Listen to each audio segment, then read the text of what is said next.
Jang jang cara jang jang jang jang jang jang jang jang jang jang.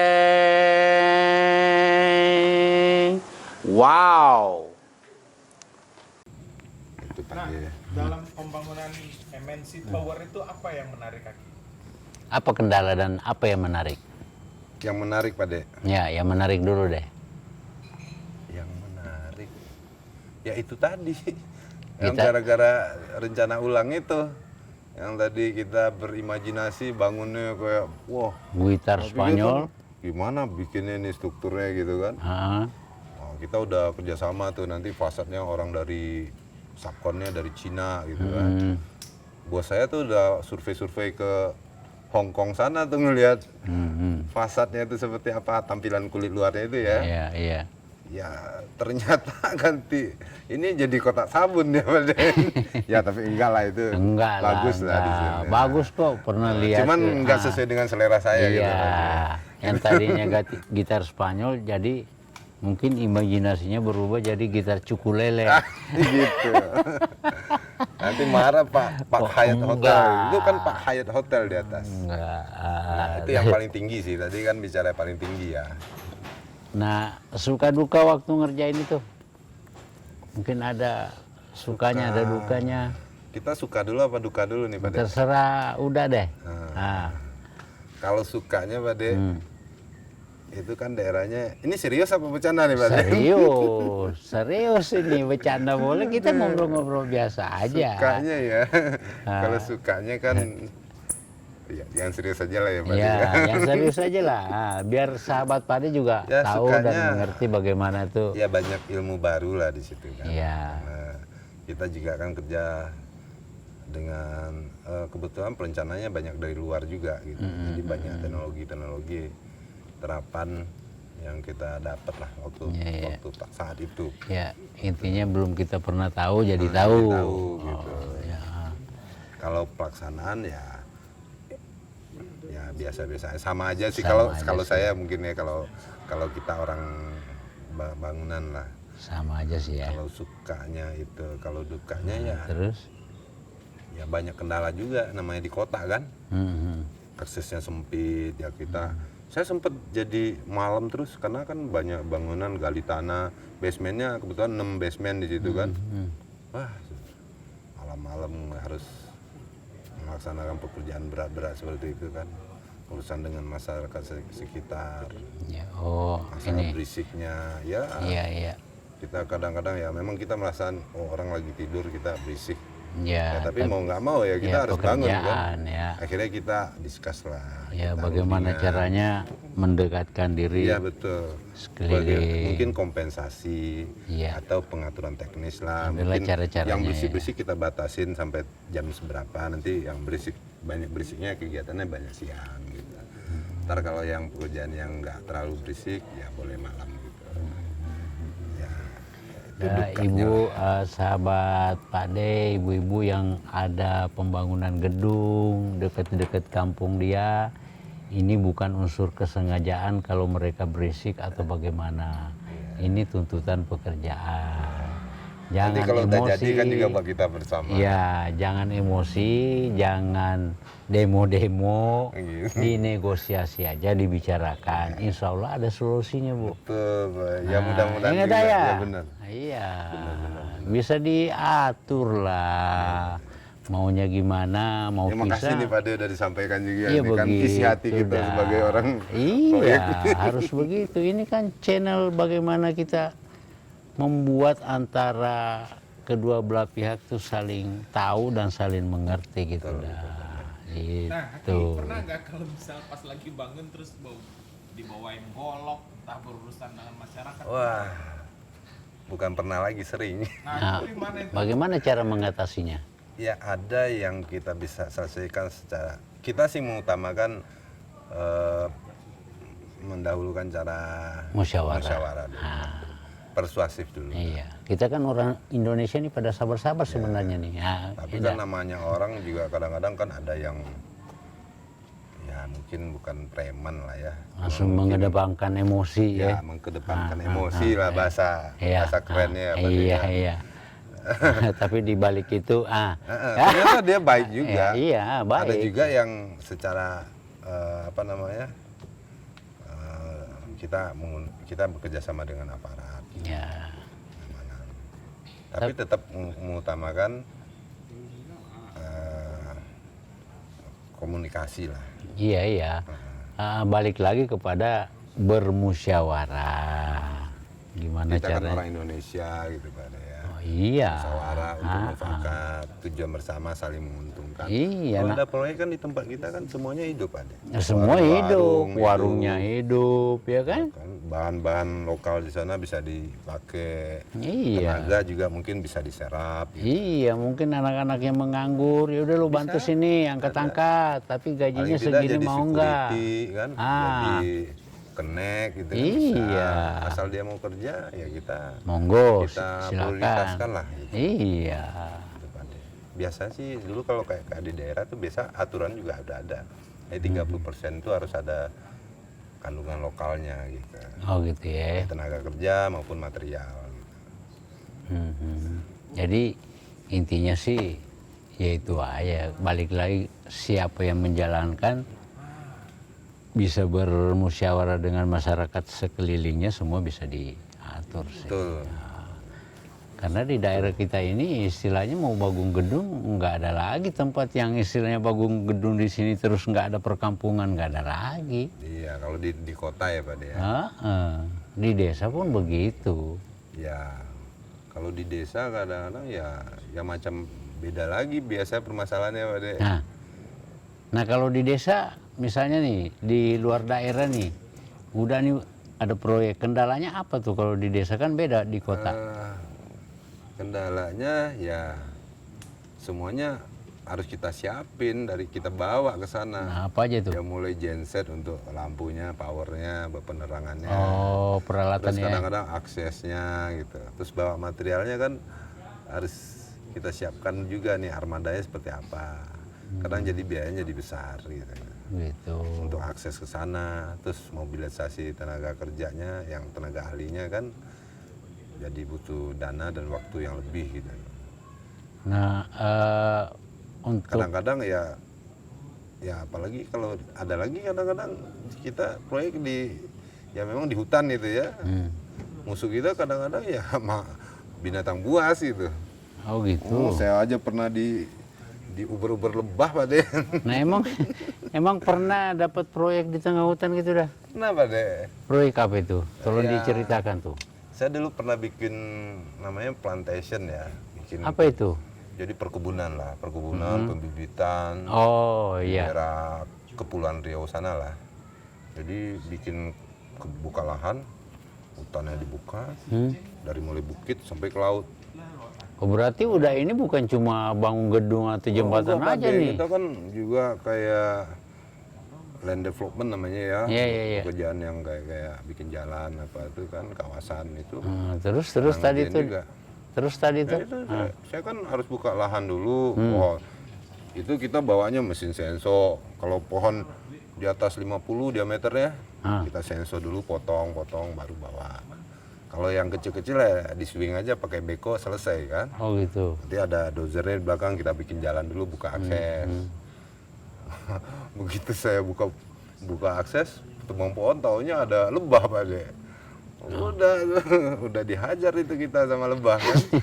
Saya untung selamat lari ke mobil. Kita kan biasanya tuh Nah, ada mobil ranger di belakang nih, terus ada dozer, terus ada di depannya itu ada eskavator. nah, Nah, di depan eskavator biasa satu set sama tukang senso tuh, motong pohon gitu kan. terus Nah, ada pohon kecil lah, diameter 40. Ini lebahnya memang banyak dah. ya nggak tahu tadi nggak perhatiin kali, biasanya kan perhatiin dulu ya, lihat Ya, dulu tapi ya. namanya di hutan Namanya lebat. operator bekonya main hajar aja, tahu-tahu lebah gitu kan, begitu ini. Kalau saya kan langsung kabur masuk ke mobil, tutup pintu kan, hidupin mobil. Nah, tukang operator beko saya, eskavator saya nih masuk ke dalam eskavator, ditutup pintunya, taunya ada lubang di bawah kan, masuk. Udah, bawa rumah sakit urusannya Pak De. Gitu. Ya, gitulah biasanya kalau yang di hutan ya. Tapi kalau proyek-proyek begitu dah, itu emang kadang mempekerjakan masyarakat setempat apa bawa dari kota Ya itu apa tadi gimana? kita secara regulasi ada kewajiban untuk mempekerjakan itu. Tapi sebenarnya dari pihak kita sendiri sih lebih baik kita sebenarnya kalau ada yang skill di situ kita lebih baik hire orang lokal gitu. Lebih memprioritaskan ya, yang penting dianya mau. Tapi paling nggak ada tim inti kita lah gitu. Iya. Jadi, Ya tetap ada nanti komandonya. di mix nanti pakai tenaga lokal sana.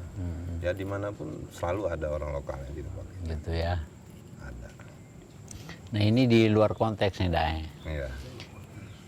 Kita kan orang-orang perantau nih, istilahnya ya hidup di kampung orang nih. Ini boleh ngopi dulu nggak nih? Boleh. Nah, Pertanyaan udah mulai serius. boleh dong. Ya, selama di apa suka duka hidup di Jakarta nih, Dak? Di Jakarta. Ya kalau di Jakarta, ya awal-awal ya Pak De. Kalau sekarang mungkin kita udah terbiasa lah, kita Iya. orang urban. Nah, Ya, awal-awalnya. kalau awal-awal kita benar-benar harus fight lah. Fight Maksudnya ya. fight lah untuk hidup. Kita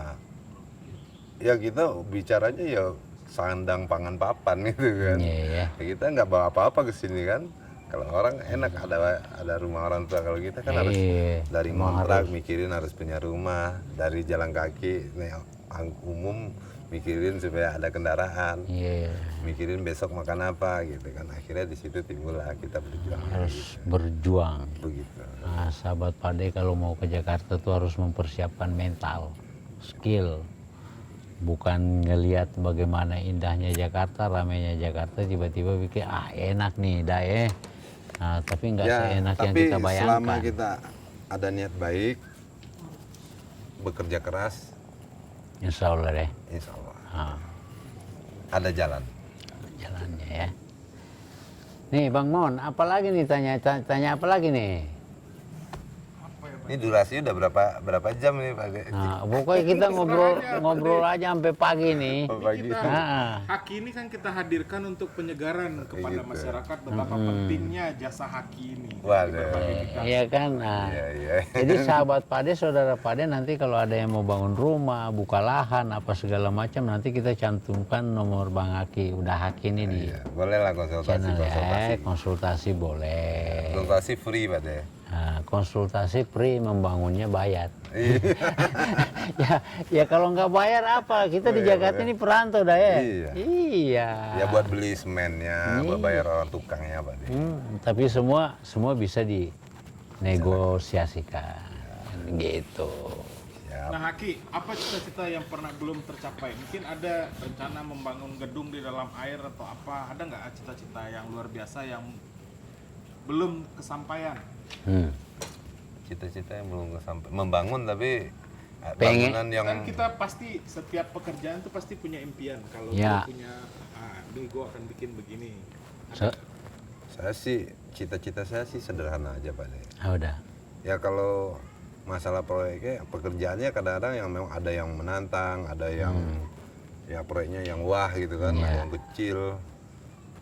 Tapi cita-cita saya cuman gimana bisa menyelesaikan pekerjaan itu tepat waktu, tepat biaya, tepat mutunya serta aman gitu kan. Amin. Dan bermanfaat bagi semua yang ada di situ, baik pekerjanya, stafnya, masyarakat sekitarnya, baik maupun pemilik gitu.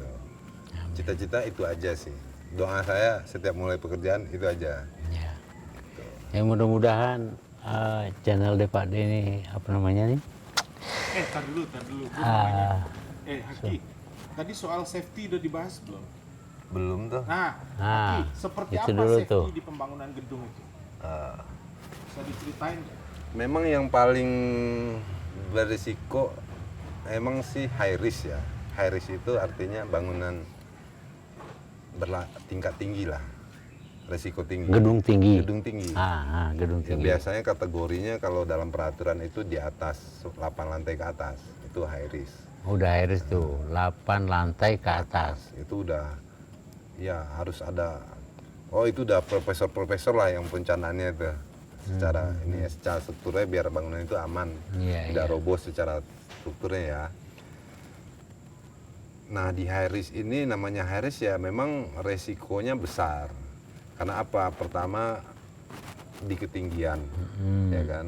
Ya namanya tinggi bisa jatuh apa aja. Baik manusia yang kerja di situ, baik benda yang ada di situ jatuh menjatuhi orang di bawah, ataupun masalah ya di angin yang besar. Dia jatuh. Ya angin yang besar kan bisa jatuh, bisa Iya, merobohkan atau barang-barang temporari di situ, benda-benda bisa diterbangin. Ada juga petir kan, orang berisiko tinggi kan disambar petir gitu. Ada ya itu resikonya banyak sekali. Nah itu memang kalau di high risk memang harus ada tim khusus untuk itu.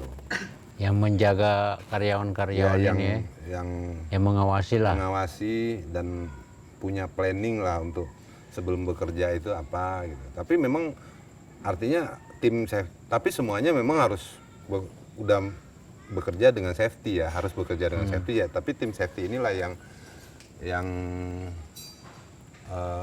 bertanggung jawab untuk mengedukasi orang, membuat planning untuk safety seperti apa, dan mempersiapkan kebutuhan-kebutuhan pengaman gitu. Nanti dilaksanakan oleh orang-orang yang bekerja di situ. Nah, tapi Semua. kan tenaga-tenaga kerja kita nih di Indonesia kadang-kadang ngeyel nih, dah. Oh iya, Udah Pak De. dibilangin gitu, kamu pakai safety, pakai ini kalau bekerja di ketinggian, tapi mereka masih kadang yang masang besinya itu pakai kancut, nggak pakai baju, dia nggak mikirin Tahu aja Pak De, keselamatan. jangan-jangan pernah jadi tukang besi juga Pak De. Dulu dah, itu pengalaman juga itu. Emang pernah sih Pak De. Tapi alhamdulillah tukang-tukang kita sih udah banyak lah yang sudah terbiasa. Mereka ya sebagian besar, tapi tetap ada lah yang boleh katakan ya, kita ngomongnya apa ya, orang namanya untuk keselamatan dia sendiri, tapi dibilangin ngeyel gitu kan. Apa tindakan itu dah? Ya kalau di high risk memang nggak ada, kalau memang itu ada beberapa lah kategorinya. Kalau memang itu cuman minor lah ya, misalnya pelanggarannya minor gitu kan. Minor itu seperti ya baru potensi lah gitu kan. Iya. Baru potensi itu biasanya diperingatin dulu. Kalau safety kadang-kadang macam-macam tuh, ada yang peringatan 1, 2, 3. Kalau dia 3 kali dia melakukan yang tindakan kecil yang membahayakan itu, dia nggak boleh lagi kerja Out. di situ, out. Langsung Tapi coret kalau ya. yang namanya mayor, yang menyebabkan udah misalnya dia menjatuhkan benda ke bawah, Ya. gitu kan, Wih. wah itu nggak ada ampun, itu harus keluar. Emang pernah gitu ada besi jatuh? Kalau disengaja apalagi itu bisa masuk penjara Pak De. Tapi yang nggak sengaja itu saya sendiri pernah ngalamin. Nah. Kita udah kasih proteksi, tapi kan namanya ada celah kan. Iya, iya. Saya pernah dari sekitar lantai 14 apa aja. Itu ada pipa, ya pipanya material lah ya. Tapi berupa pipa jatuh, nimpa bangunan temporari di bawah. Biasanya orang banyak nongkrong, tapi alhamdulillah waktu itu nggak ada orang, kosong. Itu barang tuh jatuh, sebenarnya udah ada pengamannya. Ya tapi namanya barang kan kita nggak bisa prediksi, bisa dia kena ujungnya malah mental kemana kan, kita nggak bisa prediksi secara pasti ya. Ternyata jatuh tuh, udah ada jaring pengaman namanya wingnet ya, kalau di kita orang ngomongnya wingnet, jatuh ke bawah. Itu bangunan hancur Pak De. Pipa itu beratnya sekitar paling ya 7 kilo lah, tapi 7 kilo kali 14 lantai, bisa kita kaliin berapa jatuhnya ke bawah itu. Satu lantainya 4 meter. Iya, enggak 4 meter lah. Nah, variasi ya, sekitar 4 meter lah rata-rata. Iya. Itu jatuh, bangunan hancur. Kalau ada orang ya lewat langsung Pak De. Itu. Nah risikonya siapa yang nanggung tuh kalau begitu? Sebentar. Ya. Roll record. Oke, kita lanjut tadi. Kalau ada benda yang jatuh begitu dah, misalnya ada korban atau barang rusak yang akibat kejatuhan benda itu, yang nanggung perusahaan. Apa orang yang menjatuhkan? Ya perusahaan lah Pak De, kalau Gitu ya. perusahaan. Jadi kalau kita bisa selesaikan di dalam sendiri ya kita selesaikan secara baik-baik lah. Ya namanya itu kan musibah ya Pak ya. Iya, iya. Jarang lah yang Siapa disengaja sih ya. yang mau musibah? Iya, kita akan bekerja, kita udah jaga lah, kita udah siapkan lah pengamannya gitu. Ya kalau kita bahasanya bahasa biasa aja ya Pak ya, bahasa orang awam aja lah, pengamannya lah, udah disiapin semua, prosedurnya juga udah. Nah, ternyata masih ada celah. Ya itu kan udah. Kadang itu namanya kelalaian orang lah, atau memang kesalahan teknis lah, macam-macam ya Pak ya. Ya, namanya Musibah lah itu. Ya kita biasanya harus tanggung jawab perusahaan lah. Kalau kita pribadi ya siapa tanggung jawabnya di situ ya itu yang bertanggung jawab. Itu yang mengurus Baik segala dari ya. sosialnya maupun secara finansial yang ditimbulkan ya kita tanggung perusahaan lah. Iya. Tapi kalau misalnya sudah kadang-kadang ada kecelakaan kerja ya kadang sampai ke pihak berwajib. Gitu. Ya wajib. Kadang kalau udah pihak berwajib ya apa sih bagian polisi itu yang bagian investigasi itu man? Bareskrim. Bukan yang Bukan bareskrim. kalau ada Bareskrim kejadian apa sih namanya? penjahat itu. Ya forensik itu loh bagian forensik itu. Saya pernah tuh kejadian tapi didatangin ya diperiksa, diinvestigasi. Investigasi dia nyari apakah ada unsur kesengajaan atau unsur kriminal. Iya, Kalau udah selesai, udah kita bisa klarifikasi ya selesai lah masalahnya. Nah, Dan sekarang juga ada setiap proyek itu udah ada asuransinya dari BPJS tenaga kerjaan tuh kalau ya ada ganti rugi. semua tenaga kerja juga yang Iya, itu udah asuransikan. asuransi semua ya. Asuransikan. Gitu ya. Jadi Dari perusahaan sendiri juga biasanya ada kebijaksanaan. asuransi kecelakaan, nyawa apa segala macam itu udah disiapin sebelum Udah siapkan. mulai kerja ya. Siapa-siapa aja. Alhamdulillah dari pemerintah kita sih udah Depnaker itu udah sampai ke situ sih ngawasinnya. Gitu Pak De. Oke, Bamon. Udah, kalau gue sih cukup ada. Cukup ya. Oke, pesan buat pekerja-pekerja yang ikut kerja di gedung tinggi, walaupun bukan gedung tinggi, tetap dijaga safety-nya. Kalau komandonya bilang pakai safety, helm, sepatu, pakai. Jangan ngeyel lah, itu kan demi kebaikan Anda sendiri ya. Kalau Anda celaka, siapa yang jaga istri, Keluarga. anak? Bukan buat diri kamu sendiri, sahabat Pade, buat keluarga. Tuh. Tuh, Oke, sahabat Pade, itulah tadi bincang-bincang santai kita dengan Uda Haki. Nah, ini dihimbau ke sahabat-sahabat atau saudara Pade nih, pengen konsultasi masalah bangunan atau mau bikin rumah, jangan segan-segan hubungi nomor telepon nanti. Kita akan cantumkan. Ya, Konsultasi free ya, free ya. Nah, Free. gimana kesepakatan aja tuh. Oh iya, satu lagi. Udah ini kan bangunan ya. Ya. Nah, insya Allah kalau kita ada rezeki ini, Pak D memang menghasilkan dan mampu untuk membangun satu. Kita nggak usah muluk-muluk deh masjid, musola aja. Iya. Insya Allah mungkin udah bisa bantu ya. Insya Allah Pak De. Nah, insya Allah. Bukan janji, tapi kalau memang Allah berkehendak memberikan kita rezeki, Apalagi kalau subscribernya udah tembus 1 juta ya Pak De ya. makanya itu dah. Iya, Itu. mudah-mudahan, Ya, Pak De. mudah-mudahan juga kita Tembus 1 juta langsung bikin berkah. musola nih Pak De. Insya Allah. Insya Allah. Insya Allah. Oke, sahabat Pak D semua, itulah tadi bincang-bincang kita. Semoga ada manfaat, bisa dipetik di dalamnya.